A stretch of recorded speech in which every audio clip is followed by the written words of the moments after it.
Assalamualaikum warahmatullahi wabarakatuh. Salam Om Swastiastu, nama budaya, salam kebajikan, salam sejahtera bagi kita semua. Perkenalkan kami dari kelompok 6 dari kelas 2F, izin mempresentasikan terkait apa tugas kelompok yaitu resume deret yang sudah kami buat dalam bentuk video ini. Berikut adalah anggota-anggota kami.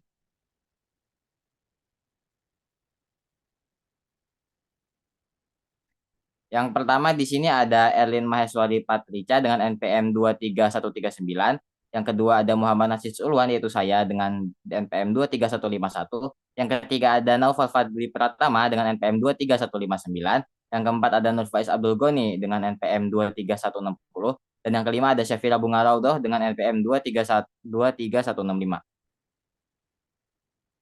Berikut adalah penjelasannya. Untuk yang pertama yaitu pengertian deret. Deret merupakan suatu barisan bilangan yang mempunyai pola tertentu. Dapat beberapa jenis deret, diantaranya yaitu deret aritmatika, yaitu adalah deret yang selisih antara dua suku yang berurutan adalah sama. Contohnya seperti 2, 5, 8, 11, dan 14. Dengan perbedaan atau selisihnya yaitu 3. Lalu deret geometri adalah deret yang rasio atau hasil pembagian antara dua suku yang berurutan adalah sama. Contoh adalah 2, 6, 18, 54. Yang selanjutnya yaitu ada deret Fibonacci adalah deret yang setiap sukunya merupakan jumlah dari dua suku sebelumnya. Contohnya adalah 0, 1, 1, 2, 3, 5, 8, 13, dan seterusnya. Terdapat juga deret-deret yang lain yang mempunyai pola khusus, seperti deret persegi 1, 4, 9, 16, dan selanjutnya deret persegi panjang 1, 3, 6, 10, dan selanjutnya, dan lain-lain. Lalu untuk deret pertama yang kami jelaskan yaitu deret Tahingga. Deret Tahingga geometri adalah penjumlahan suku-suku pada barisan geometri yang banyaknya tidak terbatas atau Tahingga. Deret geometri yang Tahingga biasanya dinotasikan sebagai S Tahingga. Deret geometri ini biasanya dipakai dalam kehidupan sehari-hari seperti menghitung populasi penduduk, menghitung bunga bank, dan lain-lain. Bentuk umum dari deret geometri Tahingga ini adalah A, lalu AR, lalu R kuadrat, lalu AR kubik, dan seterusnya. Di mana A adalah suku pertama dan R adalah rasio, serta tanda titik tiga itu menandakan bahwa penjumlahan dilanjutkan terus-menerus dengan mengikuti pola deret tersebut atau sampai dengan tahingga. Lalu untuk rumus deret geometri tahingga, yaitu untuk S tahingga seperti yang tadi adalah UI ditambah U1, U2, U3, dan seterusnya sampai dengan UN yang dicari. Lalu untuk rumus geometri tahingga yaitu S tahingga sama dengan A per 1 min R. Lalu untuk yang ganjil dan genap itu tergantung tempatnya, yaitu kalau ganjil karena suku pertama mengikuti seperti deret geometri yang awal, jadi S tahingga ganjil adalah A per 1 min R kuadrat. Lalu untuk geometri yang genap yaitu S tahingga genap sama dengan AR per 1 min R kuadrat dikarenakan mulai dari genap yaitu suku kedua. Dengan adalah jumlah tahingga geometri S tahingga ganjil ada jumlah tahingga suku-suku ganjil. Lalu S tahingga genap adalah jumlah tahingga suku-suku genap. A adalah suku pertama, U adalah suku-sukunya atau nilai, dan R adalah rasio. Lalu setelah kita mengetahui rumusnya, kita juga harus mengetahui apa itu rasio. Rasio sangat mempengaruhi hasil deret geometri tahingga ini. Karena lebih kecil dari -1, jika rasio lebih kecil dari -1, maka hasil deret adalah minus tahingga. Sedangkan jika rasio lebih dari 1, maka hasil deret adalah tahingga. Dan jika rasio lebih besar dari -1 dan lebih kecil dari 1 atau di antara -1 sampai 1, maka rasio tersebut merupakan merupakan nilai-nilai yang ada atau terdapat nilai-nilainya, tidak minus tahingga atau tahingga.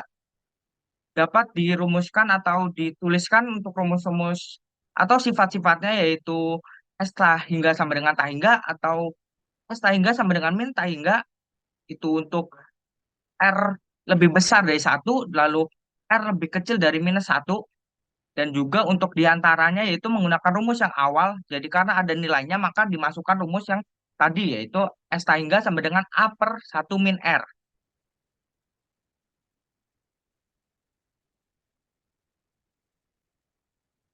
Lalu untuk sifat-sifat yang ada di geometri tahingga ini sama seperti yang awal tadi, untuk yang diantaranya atau yang akhir yang menggunakan rumus geometri Tahingga yaitu adalah konvergen.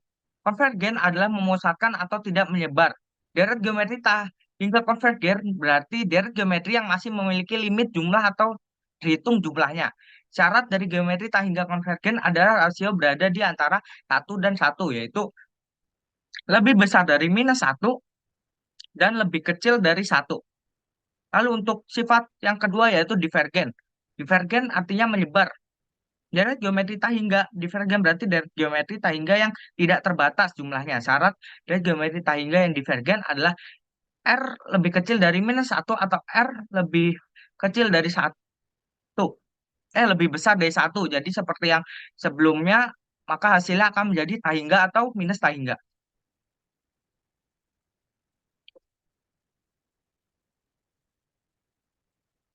Nah, ini untuk penulisan atau rumus dari sifat-sifat yang tadi, yaitu jenisnya untuk geometri konvergen, yaitu rumusnya untuk mencari suku ke N, untuk konvergen yaitu Sn sama dengan A dalam kurung satu min R pangkat N per satu min R. Lalu sedangkan untuk divergennya yaitu Sn sama dengan A dalam kurung R pangkat N dikurang satu per R min R. Dan untuk untuk rumus jumlah tahingganya untuk konvergen yaitu S tahingga sama dengan A per satu min R. Lalu untuk divergen yaitu S tahingga sama dengan A per R min satu. Dengan Sn adalah jumlah N suku yang pertama, R adalah rasio, dan A adalah suku pertama, dan N adalah posisi suku tersebut.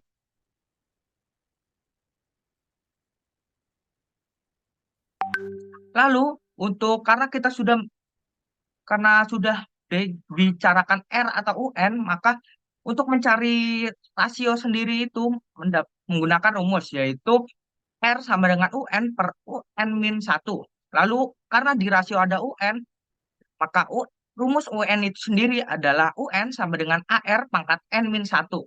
Dengan adalah rasio dan adalah rasio N adalah suku ke N, dan N adalah posisi suku tersebut. Untuk contoh soalnya saya mengambil dua contoh soal, yaitu contoh soal yang pertama adalah tentukan hasil penjumlahan dari deret Tahingga tersebut, yaitu A3 plus 6 plus 12 plus 23 24 sampai dengan Tahingga. Lalu untuk yang B, 3 minus 1 plus 1/3 minus 1/9 ditambah sampai dengan Tahingga. Lalu untuk yang C yaitu 2 minus 6 plus 18 minus 5 4 sampai dengan Tahingga. Lalu yang D setengah ditambah 1/4 ditambah 1/8 ditambah 1/16 sampai dengan Tahingga. Lalu untuk soal yang kedua yaitu deret geometri Tahingga mempunyai jumlah 8, sedangkan jumlah suku-suku yang berindeks ganjil pada deret itu adalah 16/3. Hitunglah rasio dan suku pertamanya. Lalu untuk jawaban soal nomor pertama yaitu untuk yang A, kita masukkan dulu atau kita cari dulu rasio dari soal tersebut, yaitu dengan rumus R sama dengan UN per UN min satu. Lalu masukkan UN-nya yaitu 6, lalu masukkan yang keduanya juga UN N min satu, jadi per 3 sama dengan 2. Karena 2 ini atau rasionya itu lebih besar dari satu, maka hasil deretnya adalah Tahingga. Lalu untuk contoh soal yang B itu sama seperti yang tadi, masukkan atau cari R-nya dulu, baru masukkan, maka didapatkan hasil min 1/3, karena rasionya adalah min 1/3, yaitu di antara min satu sampai dengan satu, maka deret tersebut adalah konheren, atau kita harus mencari hasil akhirnya, yaitu dengan rumus yang awal yang menggunakan S tahingga sama dengan A per satu min R sama dengan dimasukkan A-nya, yaitu suku pertama adalah 3/1 dikurang rasionya, yaitu min 1/3. Lalu karena plus ketemu, minus ketemu minus menjadi plus, jadi 3/1 plus 1/3, maka dijumlahkan saja jadi 3/4/3, lalu 3 keataskan jadi 3 kali 3/4, jadi 9/4, lalu hasilnya menjadi 2,25. Lalu untuk soal yang ke C atau ketiga, eh, contoh soal yang C, yaitu pertama masukkan atau cari rumus lagi, yaitu rasionya lagi, yaitu R sama dengan UN per UN min 1 sama dengan min 6/2 sama dengan min 3. Karena rasionya itu di bawah dari -1 sama dengan yaitu -3, maka hasilnya yaitu divergen atau minus tahingga. Dan untuk eh, contoh soal yang D, yaitu kita cari sama seperti tadi, rasionya dulu. Untuk cari rasionya itu dimasukkan dulu rumusnya, maka UN-nya 1/4 dibagi 1/1/2, yaitunya hasilnya setengah. Karena rasionya ini diantara dari -1 sampai 1, maka dicari kembali. Lalu masukkan rumusnya ke dalam yang geometri tahingga, yaitu S tahingga sama dengan A/1 min R. Lalu masukkan saja, maka hasilnya menjadi 1. Lalu untuk soal nomor 2, kita sudah mengetahui bahwa S tahingganya sama dengan 8, lalu S tahingga ganjilnya sama dengan 16/3. Maka yang perlu kita cari di sini adalah rasio dan suku awalnya atau suku pertamanya. Lalu maka kita tahu rumus eh, geometri tahingga ganjil, yaitu kita tahu maka dimasukkan ke rumus tahingga ganjil, yaitu A/1 min R kuadrat sama dengan 16/3. Lalu karena ini 1 min R kuadratnya, maka bisa dikalikan ke kanan, yaitu jadi 1/1 plus R, karena kalau dikalikan itu jadi R kuadrat biar lebih memudahkan. Lalu karena rumus S tahingga itu A/1 min R, maka untuk yang per 1 min R itu diubah menjadi 8. Dikalikan 1/1 plus R sama dengan 16/3. Lalu dipindah luaskan 8-nya di kesebelahkan, lalu menjadi bagi. Jadi 1/1 plus R sama dengan 16/3 kali 8. Lalu dikalikan saja jadi 1/1 plus R sama dengan 16/24. Lalu untuk pernya disederhanakan saja jadi 1/1 plus R sama dengan 2/3. Lalu untuk yang selanjutnya yaitu dibalikan saja agar 1/R-nya itu menjadi bilangan positif atau biasa saja. Jadi dibalikan saja jadi 1 plus R sama dengan 3/2, lalu pindah luaskan jadi sama dengan 3/2 dikurang dengan 1, maka hasilnya R sama dengan 1/2. Lalu selanjutnya yaitu substitusikan R ke rumus deret geometri tahingga. Jadi kita substitusikan jadi S tahingga sama dengan A-1 R. Karena tadi S tahingganya kita tahu 8, kita masukkan, lalu R-nya juga kita masukkan jadi min ya, setengah. Lalu jadi 8 sama dengan A/1/2, karena 1 dikurangin setengah itu setengah juga. Lalu karena 1/2 itu di bawah, maka dikeataskan 2-nya jadi 8 sama dengan A kali 2. Karena A-nya kali 2 kita tidak tahu, kita mencari A-nya, jadi yang 2-nya dipindah ruaskan jadi bagi. Jadi A sama dengan 8 dibagi 2. Hasilnya adalah A sama dengan 4. Jadi rasio dan suku pertama dari geometri tahingga tersebut adalah setengah dan 4.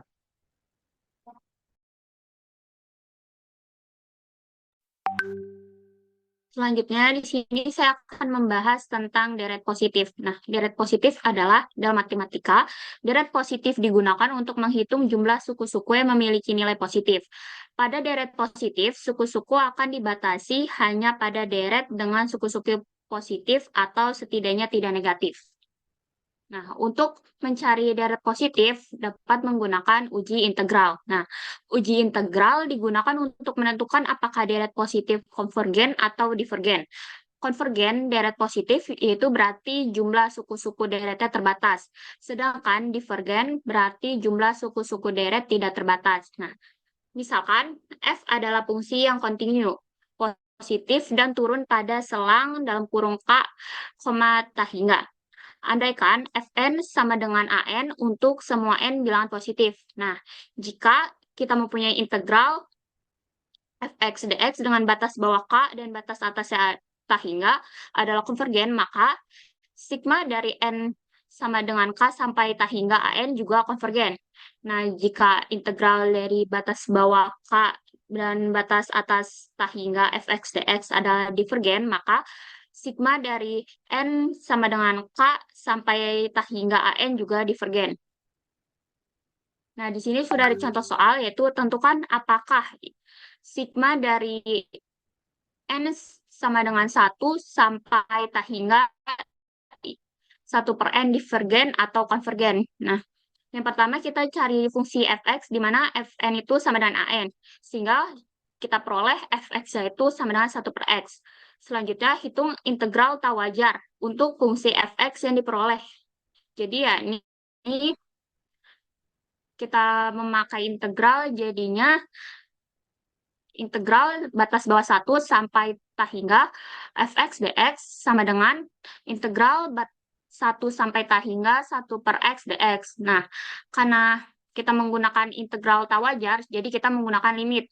Jadi limit b sama dengan tak hingga, integral 1 tak hingga tadi kita misalkan jadi b 1 per x dx. Nah, kita integralkan 1 per x dx itu sama dengan ln mutlak B1 sampai B. Nah, sehingga kita masukkan limitnya menjadi tak hingga. Nah, karena integral 1 sampai tak hingga 1 per x dx hasilnya tak hingga, maka adalah divergen. Karena berdasarkan uji integral, deret sigma n sama dengan 1 sampai tak hingga 1 per n juga divergen. Nah, karena ini adalah deret yang tidak terbatas, maka ini adalah deret yang divergen. Selanjutnya ada deret positif uji perbandingan biasa. Deret positif uji perbandingan biasa digunakan untuk menentukan apakah suatu deret positif konvergen atau tidak dengan membandingkan suku deret dengan suku deret yang lain yang diketahui konvergennya. Nah, di sini kalau misalnya divergennya itu jika kita diketahui sigma n sama dengan 1 sampai tak hingga dn sama dengan d1 tambah d2 tambah hingga dn adalah divergen, maka nilai mutlak dari an itu lebih besar sama dengan dn. Maka deret sigma an itu juga adalah divergen. Nah, nilai yang kedua ada poinnya, nilai mutlak AN lebih kecil dari DN, maka deret sigma AN belum tentu konvergen atau divergen, perlu digunakan uji perbandingan yang lain. Nah, kalau misal konvergen, jika diketahui sigma N sama dengan 1 sampai tak hingga KN sama dengan K1 plus K2 plus hingga KN ada konvergen, maka poin pertama nilai mutlak AN lebih kecil sama dengan KN, maka deret sigma AN ada konvergen. Yang kedua, nilai mutlak dari AN jika lebih besar dari KN, maka deret sigma AN belum tentu konvergen atau divergen. Perlu diuji lain. Nah, catatan, bila mutlak AN lebih kecil sama dengan KN, maka negatif KN itu lebih kecil sama dengan AN, dan AN lebih kecil sama dengan KN. Nah, yang kedua, mutlak AN lebih besar dari KN, maka AN lebih kecil dari min 1 atau AN lebih besar dari 1. Untuk contoh soalnya di sini, apakah ini ada kurang, jadi apakah N sama dengan 1 sampai tak hingga itu N per 5N pangkat 2 min 4 konvergen atau divergen. Nah, yang pertama kita ketahui itu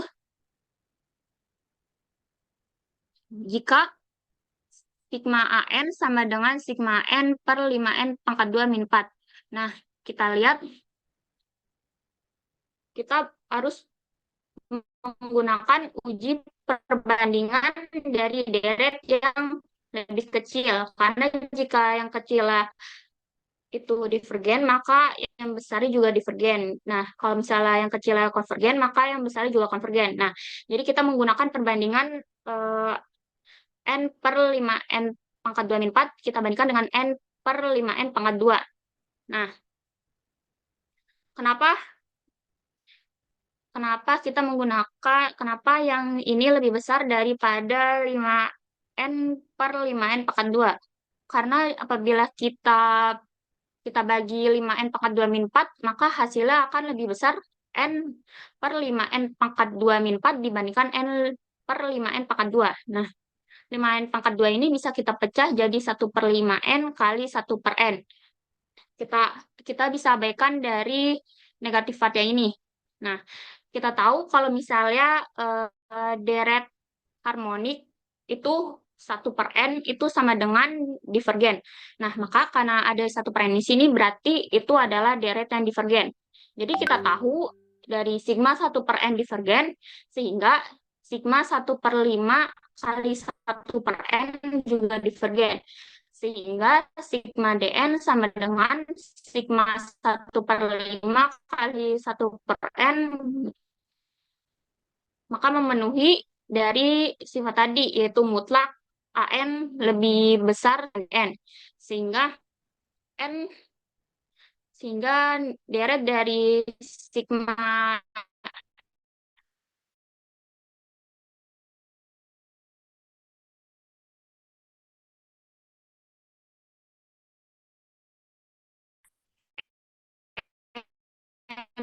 N per 5 N pangkat 2 negatif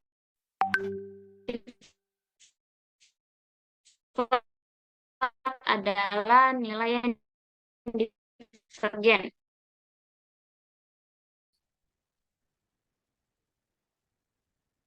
Selanjutnya kita untuk deret jika AN KN lebih besar daripada 0, yaitu terbatas, maka sigma AN adalah deret yang konvergen.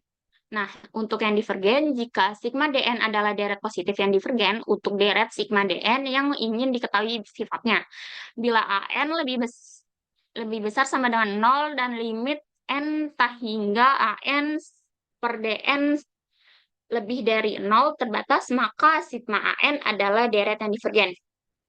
Untuk contoh soalnya ini, ada tentukan apakah deret berikut konvergen atau divergen. Jadi yang pertama, sigma N sama dengan 1 sampai hingga 3N-2 per N pangkat 3 min 2N pangkat 2 tambah 11. Nah, yang pertama untuk menguji deret ini, kita harus mencari pembilang dan penyebut yang paling besar pangkatnya. Jadinya limit N sama dengan tak hingga AN per KN sama dengan limit N menuju tak hingga dalam kurung yang tadi tinggal kita bagi yang pembilang dan penyebutnya yang paling besar. Jadinya 3N min 2 per N pangkat 3 min 2N pangkat 2 tambah 11, kita bagi 3 per N pangkat 2. Kenapa 3 per N pangkat 2? Kita sederhana. Dan pembilangnya pangkatnya terbesar. Jadi disederhanain jadinya 3 per N pangkat 2. Selanjutnya limit N menuju tak hingga sama dengan 3N min 2 per N pangkat 3 min 2N pangkat 2 tambah 11 dikali kita balik antara pembilang dan penyebutnya jadi N pangkat 2 per 3. Jadinya sama dengan kita kali jadinya 3N kali N pangkat 2 jadinya 3N pangkat 3, lalu min 2 kali N pangkat 2 jadinya negatif 2N pangkat 2, lalu Lalu yang bawahnya kita kali juga, jadinya 3 kali N pangkat 3, hasilnya 3 N pangkat 3, negatif 2, N pangkat 2 kali 3, jadinya negatif 6 N pangkat 2, lalu 11 kali 3, hasilnya 33. Nah, untuk memudahkan dalam menghitung, jadi eh, kita ambil pangkat yang paling besar kita bagi N pangkat 3. Jadinya 3N pangkat 3 dibagi N pangkat 3 dikurang 2N pangkat 2 dibagi N pangkat 3, lalu 3N pangkat 3 negatif 6 N pangkat 2 ditambah 33 kita bagi juga N pangkat 3. Jadi hasilnya kita coret-coret, hasilnya 3 negatif 2 per N per 3 negatif 6 per 6 ditambah 3 kita masukin limit tahingganya yang ke N. Jadinya 3 min 2 per tahingga per 3 negatif 6 per tahingga ditambah 33 pangkat tahingga pangkat 3. Nah, karena 2 pangkat tahingga adalah 0, jadi 3 dikurang 0 per 3 dikurang 0 tambah 0 hasilnya 1. Karena karena hasilnya karena hasilnya berhingga, maka ini merupakan deret yang konvergen. Selanjutnya ada deret positif uji rasio, yaitu uji rasio merupakan salah satu uji yang penting dalam menentukan kekonvergenan deret. Uji ini membandingkan suatu deret dengan deret itu sendiri. Untuk teorema dari deret positif uji rasio, jadi pada deret sigma AN didefinisikan suatu rasio, yaitu rho dan rho n sama dengan mutlak dari AN plus 1 per AN. Nah, kemudian diambil harga limitnya dari rho n itu, yaitu jadi rho sama dengan lim n menuju hingga P. Nah, jika rho sama dengan rho rho lebih kecil 1, maka deret itu adalah konvergen. Nah, jika rho lebih besar dari 1, maka deret divergen. Jika rho sama dengan 1, maka pengujian ini tidak memberikan kepastian atau menggunakan uji rasio lain.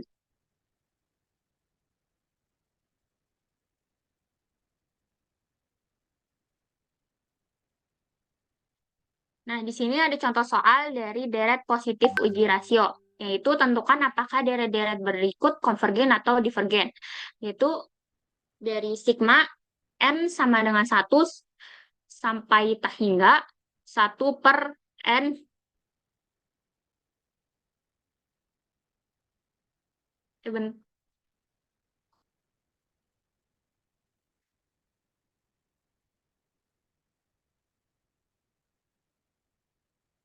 anjir, gue lupa ini apa, anjir. Mutlak apa? Eh kombinasi itu Iya, and eh and n Itu apa? n and accent accent sih bukan and faktorial faktorial. Udah. iya faktorial. Gue ingat ya. Maaf ya, maaf. Oke, lanjut. Maaf ya, duluan. Di sini ada contoh soal yaitu deret positif uji rasio. Tentukan apakah deret-deret berikut konvergen atau divergen. Yang pertama diketahui sigma dengan batas bawah n sama dengan 1, batas atas hingga 1 per n faktorial. Jawabannya rho n sama dengan menggunakan persamaan tadi, yaitu mutlak dari AN plus 1 per AN sama dengan 1 per N plus 1 faktorial dibagi 1 per N faktorial. Nah, selanjutnya kita balik pembilang dan penyebutnya jadi 1 per N plus 1 faktorial dikali N faktorial per 1 sama dengan N faktorial per N plus 1 faktorial. Nah, karena N plus 1 faktorial itu sama dengan N plus 1 dikali N faktorial, maka kita pecah jadi N faktorial per N plus 1 dalam kurung dikali N faktorial sama dengan mutlak dari 1 per N plus 1. Nah, selanjutnya kita ubah ke dalam limit Rho-nya sama dengan lim n menuju tah hingga, rho n sama dengan lim n menuju tah hingga mutlak dari 1 per n plus 1. Nah, selanjutnya n-nya kita ganti tah hingga jadi mutlak dari 1 per tah hingga plus 1. Jadi hasilnya adalah 0. Nah, karena 0 lebih kecil daripada 1, maka deret tersebut merupakan deret yang konvergen. Selanjutnya,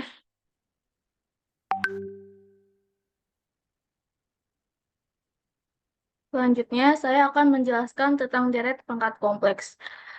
Deret pangkat kompleks ini adalah suatu deret tak terhingga yang memiliki bentuk matematis tertentu. Deret pangkat kompleks memiliki koefisien yang biasanya adalah bilangan real atau kompleks, dan pusat serta argumen dari deret tersebut biasanya adalah vektor real atau kompleks. Deret pangkat kompleks dapat didefinisikan sebagai suatu deret tak terhingga dengan bentuk yang melibatkan vektor bilangan asli dan koefisien yang sesuai.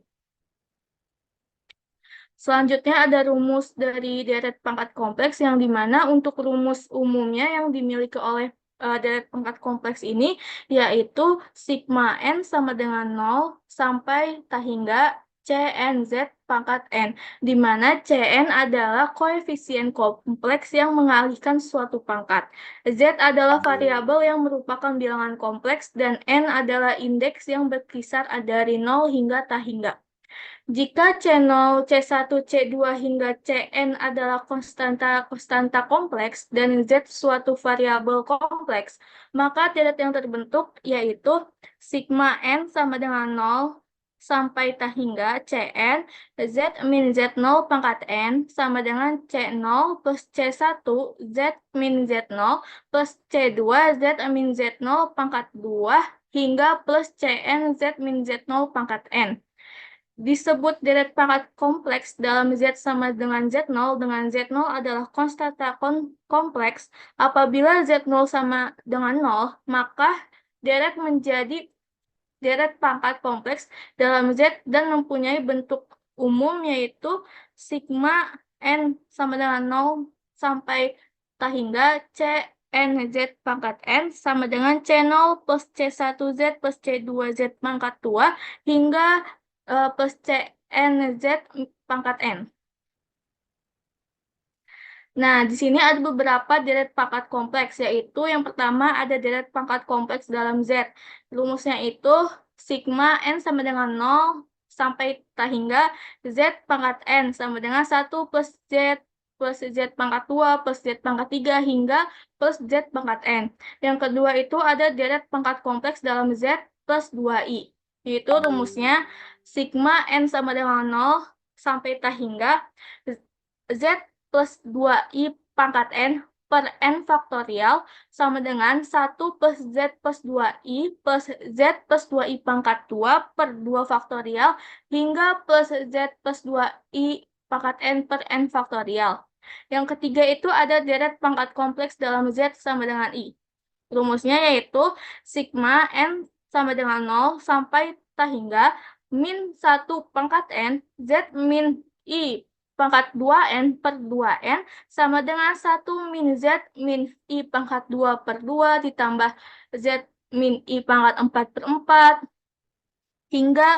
hingga ditambah min 1 Z min i pangkat 2n per 2n.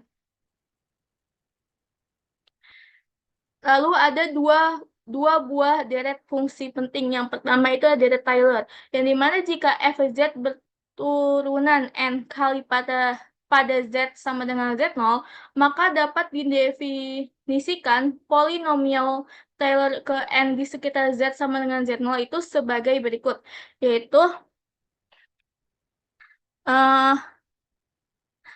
rho n z sama dengan f z0 plus f aksen z0 z min z0 ditambah f pangkat n z0 per 2 faktorial z min z0 pangkat 2 hingga plus f pangkat n z0 per n faktorial dikali dengan z min z0 pangkat n. Definisi polinomial Taylor dapat ditulis dengan lebih singkat menggunakan notasi sigma. Karena nilai dari f dan n turunan pertamanya yaitu rho n z sama dengan sigma k sama dengan 0 sampai n f pangkat k dikali z0 per k faktorial n min z0 pangkat k. Bersesuaian dengan nilai polinomial Taylor dan n turunan pada z sama dengan z0, maka jika n naik polinomial Taylor untuk f pada z sama dengan z0 akan mendekati nilai fz, setidaknya di sekitar z sama dengan z0. Jika fz berturunan pada semua tingkat pada z sama dengan z0, maka kita definisikan deret Taylor untuk fungsi f di sekitar titik z sama dengan z0, yaitu fz sama dengan sigma n sama dengan 0 sampai tak hingga f pangkat n dikali z0 per n faktorial z min z0 pangkat n. Apabila diamati, deret Taylor merupakan suatu deret pangkat kompleks dalam z sama dengan z0 dengan konstanta kompleks, maka rumusnya yaitu Cn sama dengan f pangkat n dikali z0 per n faktorial n sama dengan 0, 1, 2, 3 sampai seterusnya. Yang kedua itu ada deret Maclaurin yang dimana jika fz berturunan n kali pada z sama dengan 0, maka dapat didefinisikan polinomial Maclaurin ini ke n ini di sekitar z sama dengan 0 untuk f yaitu rho n z sama dengan f0 ditambah f aksen 0 z plus f pangkat n kali 0 per 2 faktorial z pangkat 2 hingga ditambah f pangkat n 0 per n faktorial z pangkat n. Jika fz berturunan pada semua tingkat pada z sama dengan 0, maka dapat didefinisikan deret Maclaurin untuk fungsi f di sekitaran titik z sama dengan 0, yaitu fz sama dengan sigma n sama dengan 0 sampai tak hingga f pangkat n kali 0 per n faktorial z pangkat n. Nah, ini adalah deret Maclaurin dan lingkaran konvergensinya. Kita ambil salah satu contoh yaitu cos z sama dengan sigma n sama dengan 0 sampai tak hingga min 1 pangkat n z pangkat 2n per 2n faktorial sama dengan 1 min z pangkat 2 per 2 faktorial ditambah z pangkat 4 per 4 faktorial lalu dikurang z6 per 6 faktorial dan ditambah seterusnya. Sehingga lingkaran konvergensinya yaitu mutlak z kurang dari tak hingga. Selanjutnya di sini ada jenis deret pangkat kompleks. Yang pertama itu deret pangkat eksponensial, di mana deret pangkat eksponensial ini terdiri dari suku-suku berpangkat bilangan kompleks dengan dasar eksponensial. Yang kedua itu ada deret trigonometri, yang di mana terdiri dari suku-suku berpangkat bilangan kompleks dengan dasar trigonometri, misalnya sin, cos. Lalu yang ketiga itu ada deret zeta. Nah, deret zeta ini melibatkan fungsi zeta Riemann yang merupakan fungsi khusus pada bilangan kompleks. Yang keempat ini ada deret hipergeometrik, yang dimana melibatkan fungsi hipergeometrik yang merupakan fungsi khusus dengan deret tak hingga. Lalu yang kelima ini ada deret Legendre, yang dimana melibatkan polinomial Legendre dalam bentuk deret tak hingga. Lalu yang keenam ini ada deret Laurent, yang dimana mencakup suku-suku positif dan negatif dalam suatu ekspansi kompleks. Dan yang ketujuh itu ada deret Fourier, yang mana membentuk ekspansi fungsi periodik dalam deret kompleks trigonometri. Nah, di bawah ini itu adalah rumus-rumus dari jenis-jenis deret pangkat kompleks. Selanjutnya itu ada contoh soal deret pangkat kompleks.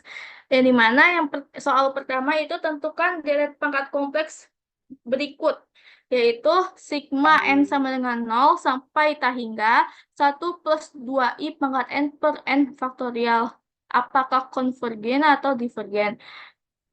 Yang kedua itu soalnya tentukan deret pangkat kompleks berikut, yaitu sigma n sama dengan 0 sampai x n kali I per 2 pangkat n. Apakah konvergen atau divergen? Jadi kita jawab dulu nomor 1, yaitu lakukan dengan melakukan uji rasio yang dimana nomor 1 itu terus sama dengan limit n menuju 0, 1 plus 2i pangkat n plus 1 per n plus 1 faktorial dikali n faktorial per 1 plus 2i pangkat n. Jadi sama dengan limit n sama dengan hingga 1 plus 2i pangkat n plus 1 per 1 plus 2i pangkat n plus n faktorial per n plus 1 faktorial. Sehingga jadi limit n menuju hingga 1 plus 2i dikali n faktorial per n plus 1 dikali n faktorial. Sehingga menjadi limit n per hingga 1 plus 2i per n plus 1 sama dengan 0. Karena rho-nya ini kurang dari 1, maka deret nomor 1 ini itu adalah konvergen. Nah, yang lalu nomor 2 juga sama, kita lakukan uji rasio terlebih dahulu, yaitu rho sama dengan limit n menuju hingga n plus 1 dikali i per 2 pangkat n plus 1 per n dikali i per 2 pangkat n. Sehingga menjadi limit n menuju hingga n plus 1 per n dikali i per 2 sama dengan i per 2. Berarti rho-nya itu mutlak i per 2 sama dengan 1 per 2. Nah, karena rho-nya ini kurang dari 1, maka deret di atas konvergen.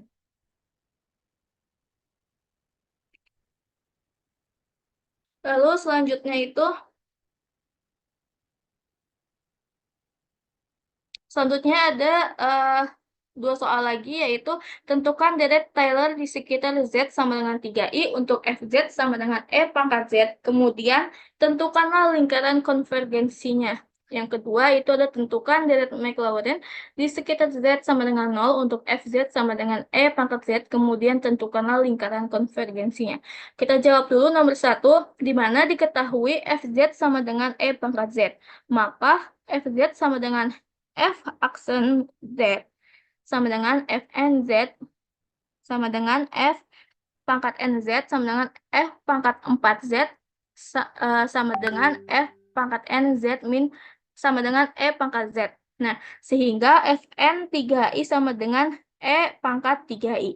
Dengan demikian kita memperoleh deret Taylor, yaitu Fz sama dengan sigma n sama dengan 0 sampai hingga E pangkat 3i per n faktorial Z min 3i pangkat n. Maka Cn sama dengan E pangkat 3i per n faktorial dan Cn plus 1 sama dengan E pangkat 3i per n plus 1 faktorial. Maka limitnya yaitu limit n menuju hingga mutlak Cn per Cn plus 1 sama dengan limit n menuju hingga mutlak E pangkat 3i per n faktorial dikali n plus 1 faktorial per E pangkat 3i sama dengan limit n menuju hingga n plus 1 sama dengan hingga. Sehingga deret Taylor yaitu Fz sama dengan sigma n sama dengan 1 sampai hingga E pangkat 3i per n faktorial Z min 3i. Konvergen untuk setiap Z dalam lingkaran mutlak Z min 3i kurang dari hingga. Lalu yang nomor 2 itu jawabannya, maka diperoleh F pangkat N 0 sama dengan E pangkat 0 sama dengan 1. Sehingga diperoleh deret Maclaurin yaitu Fz sama dengan sigma N sama dengan 0 sampai hingga Z pangkat N per N faktorial sama dengan 1 plus Z pangkat 2 per 2 faktorial ditambah Z pangkat 3 per 3 faktorial hingga plus Z pangkat n per n faktorial. Selanjutnya, kita akan menentukan lingkaran konvergensinya dari deret sigma n sama dengan 0 sampai hingga Z pangkat n per n faktorial. Maka Cn sama dengan 1 per n faktorial dan Cn plus 1 sama dengan 1 per n plus 1 faktorial. Sehingga limitnya yaitu limit n menuju tak hingga mutlak Cn per Cn plus 1 sama dengan limit n menuju tak hingga mutlak 1 per n faktorial dikali dengan n plus 1 faktorial sama dengan limit n menuju tak hingga n plus 1 sama dengan tak hingga. Oleh karena itu, deret Maclaurin Fz sama dengan sigma n sama dengan 0 sampai tak hingga z pangkat n per n faktorial konvergen untuk setiap z dalam lingkaran mutlak z kurang dari tak hingga.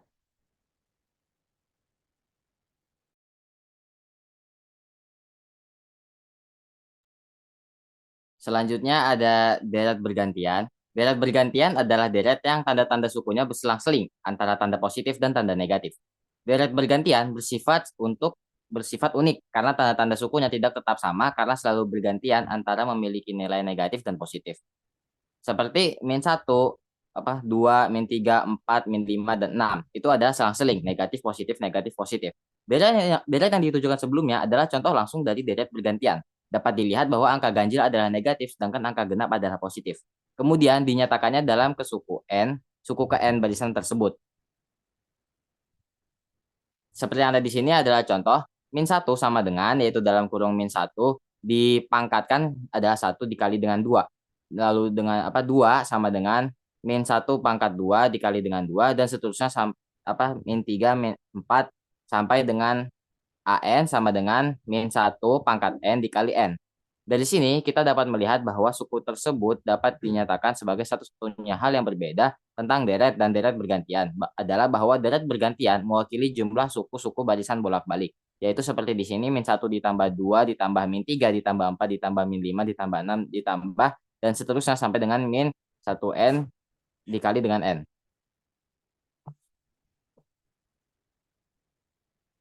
Rumus deret bergantian. Sebuah seri A1 ditambah A2 ditambah A3 ditambah A4 seterusnya, yaitu adalah AN, dikatakan bergantian kapan A1 dan A2 mempunyai tanda yang berbeda. Demikian pula A3 dan A4 maupun AN tambah 1 dan AN akan memiliki tanda-tanda yang bergantian. Mari amati pada kapan N genap dan kapan N ganjil. Di sini terlihat bahwa nilai dari N, yaitu adalah yang di kiri dulu, yaitu adalah 1, sama dengan min 1 pangkat 1 sama dengan yaitu adalah min 1.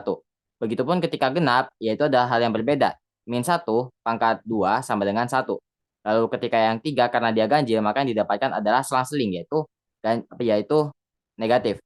Min 1 pangkat 3 sama dengan min 1, dan 4 adalah positif, yaitu adalah 1. Begitupun yang di sampingnya adalah 101 min 1 pangkat 101 sama dengan min 1. Kenapa tetap min 1? Yaitu karena dia adalah bilangan ganjil yang berarti adalah negatif. Begitupun seterusnya yaitu 102, 103, dan 104 berselang-seling. Seperti yang telah disajikan, n genap yaitu adalah dalam kurung min 1 pangkat n adalah sama dengan 1.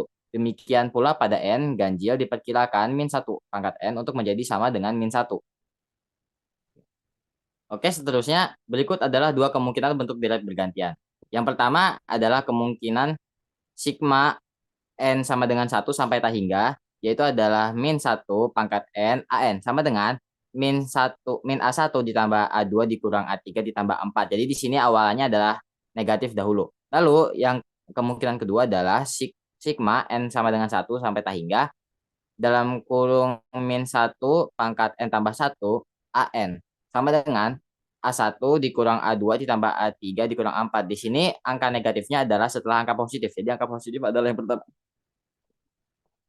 Ingatlah bahwa bentuk umum ini berlaku ketika AN sedikit sama dengan atau sedikit lebih besar dari 0 dan N adalah bilangan bulat positif. Terdapat dua cara yang dapat dipakai dalam mencari deret bergantian. Cara yang pertama adalah menulis ulang seri bergantian dan cara kedua adalah menerapkan tes seri bergantian.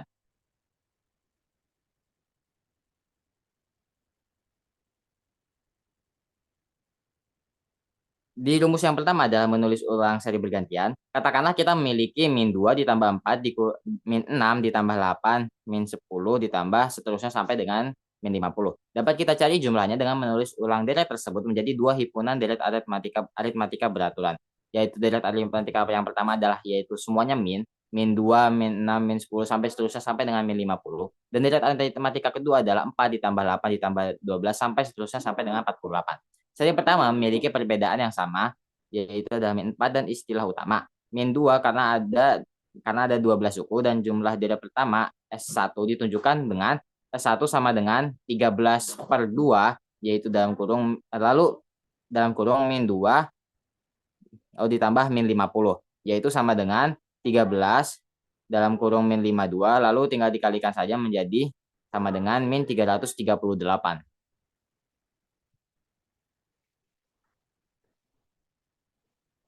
Lalu terapkan proses yang sama untuk mencari jumlah deret aritmatika kedua.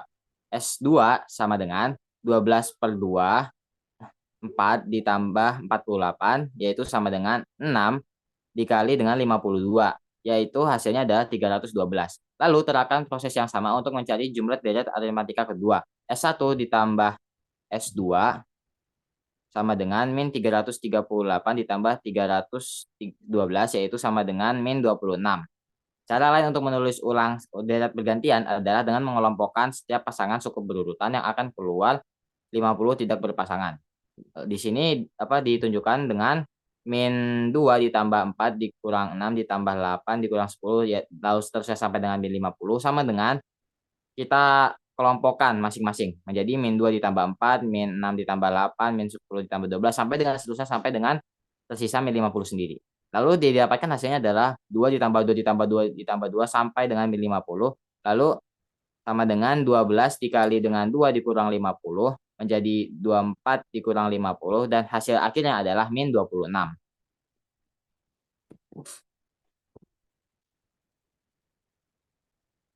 Kedua metode tersebut menunjukkan bahwa bila memungkinkan, kita dapat memanipulasi deret bolak-balik untuk mencari jumlahnya. Namun masalah muncul ketika kita tidak mudah memanipulasi rangkaian tersebut.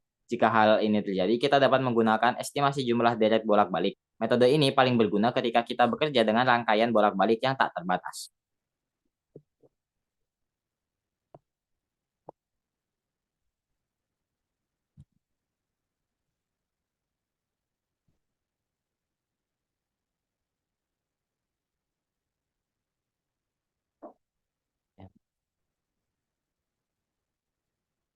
Jauh banget ini. Tuh. Ini Padli hilang lagi, anjay Padli. Demi apa? Lagi, ha. Oke. Untung nggak sama Padli itu, kalau dipegang Padli PPT-nya dari tadi gagal mulu ini. Oke, lanjut ya. Baik. Rumus kedua yaitu adalah menerapkan tes seri bergantian. Tes seri bergantian adalah ketika AN adalah istilah positif yang terus menurun seiring berjalannya rangkaian atau sederhananya dim N sampai dengan tak hingga AN sama dengan 0. Deret bergantian yaitu bolak-balik konvergen. Kondisi ini berlaku untuk kedua bentuk umum deret bolak-balik, yaitu bentuk yang pertama adalah sigma N sama dengan 1 sampai dengan tak hingga min 1 N AN dan sigma N sama dengan 1 sampai dengan tak hingga min 1 N ditambah 1 AN. Yang berbeda adalah pangkatnya yaitu adalah N dan N tambah 1. Pada rangkaian bolak-balik kita memenuhi kondisi pengujian seri bolak-balik. Perkiraan yang bagus untuk jumlah deret bolak-balik S adalah dengan mencari jumlah parsial dari ketentuan N pertama.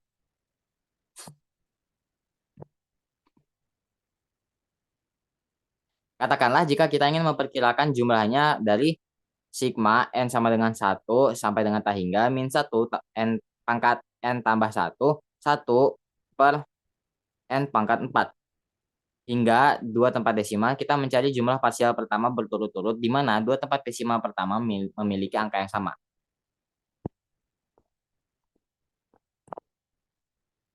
Ketentuan seri bolak, mohon maaf sebelumnya itu belum bisa diklop. Anjay baterai sekarang.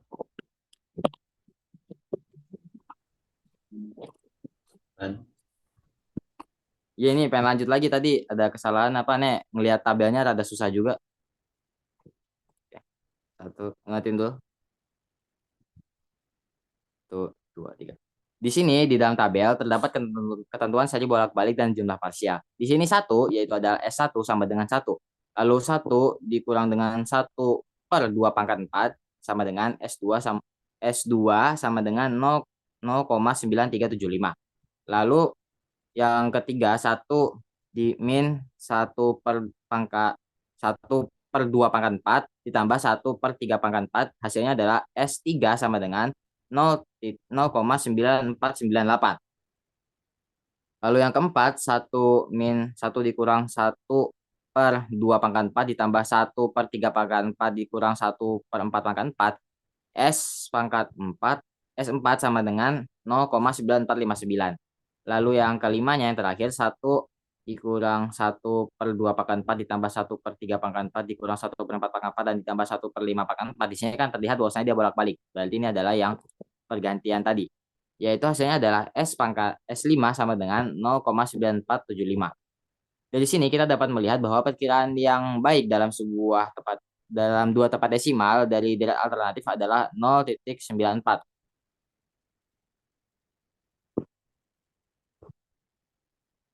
Namun, jika kita menginginkan jawaban yang lebih akurat atau diharuskan memperkirakan jumlah pada margin kesalahan tertentu, sebaiknya kita mencari sisa rangkaiannya. Sisanya atau kesalahan pemotongan, yaitu Rn, dari rangkaian bolak-balik menunjukkan jumlah kesalahan yang diperbolehkan dalam sebuah perkiraan. Katakanlah jika kita memiliki Sn, mewakili jumlah parsial deret bolak-balik, dan S mewakili jumlah keseluruhan deret. Kita mempunyai hubungan sebagai berikut. Rn sama dengan S dikurang Sn.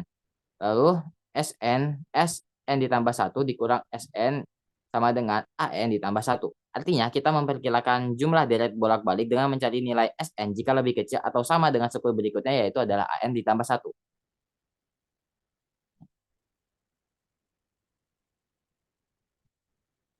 Katakanlah, jika kita ingin memperkirakan nilai sigma N sama dengan 1 sampai dengan T hingga min 1 N pangkat N 1 per N, sehingga kesalahannya lebih kecil dari 0,1. Kita ingin mencari kesalahan pemotongan atau sisanya Ln menjadi kurang dari 0,01 atau 10 pangkat min 1. Artinya kita perlu mencari nilai di mana Ln sama dengan An ditambah 1 lebih kecil dari 10 pangkat 1 sama dengan An ditambah 1 masih sama lebih kecil, sedikit lebih kecil dari 10 pangkat min 1 sama dengan 1 per N ditambah 1 dan sama dengan 1 per N ditambah 1 ya, yang sekarang pangkat min satunya diturunkan menjadi 1 per 10. Lalu sama dengan N ditambah 1, 1 per 10-nya dihilangkan karena masing-masing memiliki 1 per, jadinya N tambah 1 sedikit lebih kecil dari 10, lalu menjadi N sedikit lebih kecil dari 9, lebih kecil dari 9, karena satunya itu dipakai untuk mengurangi angka 10. Artinya kita bisa menggunakan jumlah parsial dari yang pertama, N sama dengan 9. Istilah untuk memperkirakan jumlah deret bolak-balik dan menjamin bahwa kesalahannya tidak lebih besar dari 0,1. Sehingga menjadi sigma N sama dengan 1 sampai dengan 9 min 1 N 1 per N, yaitu sama dengan min 1 ditambah 1 per 2 dikurang 1 per 3 ditambah 1 per 4 dikurang 1 per 5 ditambah 1 per 6 dikurang 1 per 7 ditambah 1 per 8 dikurang 1 per 9, yaitu ada bolak-balik, sama dengan min 1879 per 2520, yaitu hasilnya min 0,7456. Jumlah ini kurang dari 0,01, juga menunjukkan bahwa ini adalah perkiraan yang bagus untuk jumlah rangkaian tersebut, mengingat kesalahan dalam sebuah perkiraan.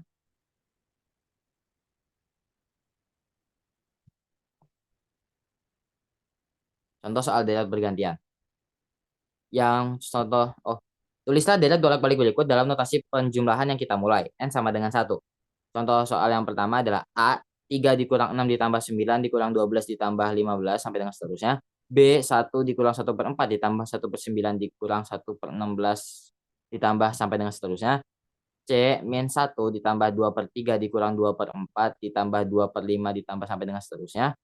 D, min 4 per 6 ditambah 5 per 7 dikurang 6 per 8 ditambah 7 per 9 sampai dengan seterusnya. Jawaban, mari kita amati perkembangan setiap suku sehingga kita dapat menemukan pola deret bolak-balik. Dimulai dari seri pertama yaitu adalah yang A, 3 sama dengan min 1 pangkat 2. Kenapa pangkat 2? Karena adalah N yaitu adalah 1 ditambah 1. Jadi pangkat 2 dikali 3 dikali 1.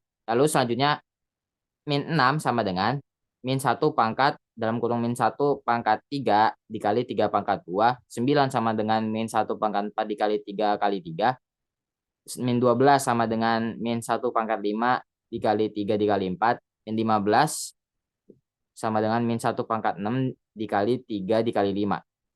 Sampai dengan seterusnya, yaitu AN sama dengan min 1 pangkat N tambah 1, 3 dikali N. Dengan mengamati istilah-istilah ini, kita dapat melihat bahwa N, istilah tersebut dapat dinyatakan sebagai min 1 N tambah pangkat N tambah 1, 3N.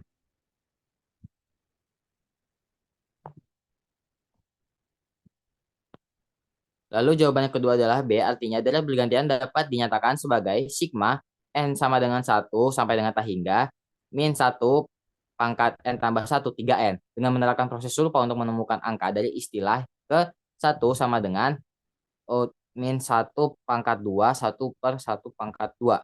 Lalu min 1 pangkat 4 sama dengan min 1 pangkat 3, 1 per 2 pangkat 2. Yang ketiganya 1 per 9 sama dengan min 1 pangkat 4, 1 per 3 pangkat 2. Dan yang terakhir min 1 per 6 sama dengan min 1 pangkat 5, 1 per 4 pangkat 2. Yaitu adalah hasilnya AN sama dengan min 1 N ditambah 1, 1 per N dipangkatkan 2 kuadrat.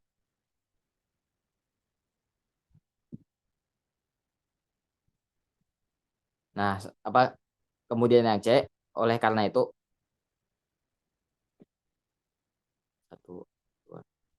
kemudian yang C, oleh karena itu deret bergantian kedua dapat dinyatakan sebagai sigma N sama dengan 1 sampai dengan tak hingga min 1 N pangkat N ditambah 1, 1 per N pangkat 2. Itu ada hasil yang sebelumnya. Sekarang kita dapat melihat seri bergantian ketiga. Seri ini terlihat familiar kan? Karena ini merupakan deret harmonik bolak-balik atau bergantian seperti dengan yang sebelumnya. Min 1 sama dengan min 1 pangkat 1 lalu dalam kurung 2 dikali 1 per 1 ditambah 1 tutup kurung. Lalu yang keduanya 2 per 3 sama dengan min 1 pangkat 2, 2 dalam kurung 2 dikali 1 per 2 ditambah 1. Yang ketiga min 2 per 4 sama dengan min 1 pangkat 3 dalam kurung 2 dikali 1 per 3 pangkat 1. Dan yang keempat 2 per 5 sama dengan min 1 pangkat 4, 2 dikali 1 per 4 tambah 1. Dan hasilnya adalah AN sama dengan min 1N dalam kurung 2 dikali 1 per N ditambah 1. Artinya bentuk penjumlahan deret tersebut adalah sigma N sama dengan 1 sampai dengan tak hingga, yaitu dalam kurung min 1N 2 per N ditambah 1. Lalu kita kerjakan keempat deret bergantian sekarang, catat penyelesaiannya sejak menemukan istilah ini sebelum bisa menjadi rumit. Min 1, min 4 per 6 sama dengan min 1 pangkat 1 dikali dalam kurung 1 tambah 3 per 1 ditambah 5 tutup kurung. Lalu yang kedua 5 per 7 sama dengan min 1 pangkat 2 dikali 2 tambah 3 per 2 tambah 5. Yang ketiga min 6 per 8 sama dengan min 1 pangkat 3 dikali dengan dalam kurung 3 tambah 3 per 3 tambah 5. Dan yang terakhir 7 per 9 sama dengan min 1 pangkat 4 dikali 4 tambah 3 per 4 tambah 5. Maka didapatkan AN sama dengan dalam kurung min 1N dikali dalam kurung N ditambah 3 per N ditambah 5. Tutup kurung. Jadi bentuk penjumlahan deret bolak-balik adalah sigma N sama dengan 1 sampai dengan tak hingga min 1N dikali N tambah 3 per N tambah 5. Oke, kemudian ada deret kuadrat. Deret kuadrat adalah deret yang terdiri dari penjumlahan kuadrat bilangan positif. Misal, deret kuadrat hingga N dapat dinyatakan sebagai 1 kuadrat ditambah 2 kuadrat ditambah 3 kuadrat ditambah dan seterusnya atau N kuadrat. Setiap suku dalam deret ini adalah kuadrat dari suatu bilangan bulat positif. Deret kuadrat memiliki akar dalam matematika kuno, di mana matematikawan Yunani seperti Pythagoras dan Euclid mengkaji sifat-sifat bilangan dan polanya. Pada abad ke-17, Pierre de Fermat dan Blaise Pascal mengembangkan lebih lanjut teori ini dalam teori bilangan dan analisis matematis. Next.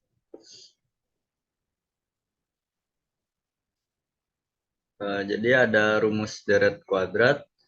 Rumus umum untuk menjumlahkan deret kuadrat dari 1 hingga n adalah sigma k sama dengan 1 sampai n, k kuadrat sama dengan n plus 1 dikali 2n plus 1 per 6. Jadi rumus ini dapat kita gunakan untuk menghitung jumlah dari kuadrat bilangan bulat pertama hingga n, tanpa harus menjumlahkan secara manual setiap suku. Next. Kemudian ada contoh soal deret kuadrat. Soal yang pertama ada hitung jumlah dari kuadrat bilangan bulat positif pertama hingga 5. Jadi cara penyelesaiannya kita menggunakan rumus deret kuadrat yang tadi, dimasukkan sigma k sama dengan 1 sampai 5. K kuadrat sama dengan 5, 5 ditambah 1 dikali 2 dikali 5 ditambah 1 per 6. Jadi 5 dikali 6 dikali 11 per 6 didapat 30 per 6 sama dengan 55.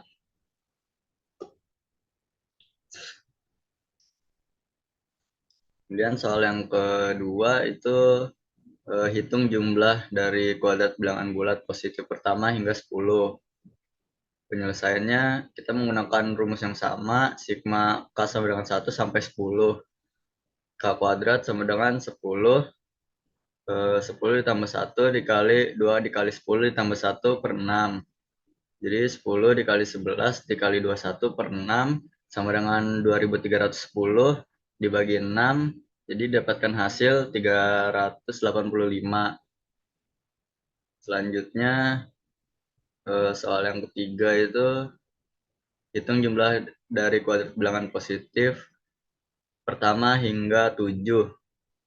Kita masih menggunakan rumus yang sama, sigma k sama dengan 1 sampai 7, k kuadrat sama dengan 7, 7 ditambah 1 dikali 2 dikali 7 ditambah 1 per 6. Jadi didapat 7 dikali 8 dikali 15 per 6 sama dengan 840 per 6 didapat hasil 140.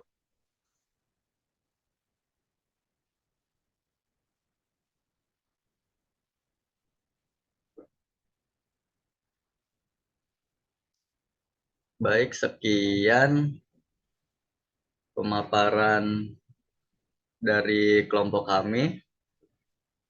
Kurang lebihnya mohon maaf. Terima kasih. Wassalamualaikum warahmatullahi wabarakatuh.